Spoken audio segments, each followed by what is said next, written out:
Mga kinilong pagi na kumpiskar sa taga-Department of Veterinary Medicine and Fisheries dito sa Barangay Pasil. Adunay live update kabahin ni si Luan Mirondina. May!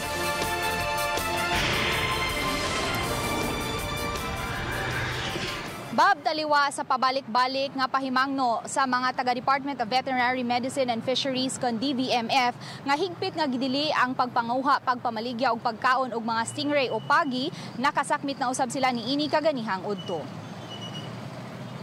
Pasado alas 12 kaganihang udto nasakmit sa mga sakop sa DVMF ang 50 kilo sa stingray kon pagi sa merkado sa Pasil.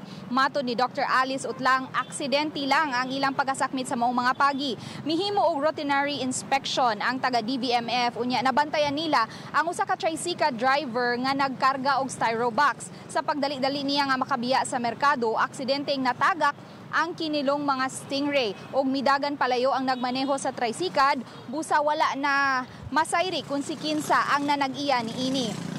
Nasayran hinuon sa taga DVMF nga gikan sa Bantayan Island ang maong mga kinilong nga stingray.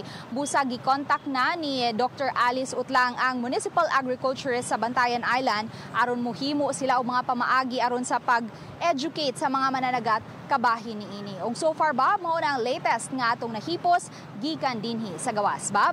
Thank you so much sa Luan Mirondina sa imong live report.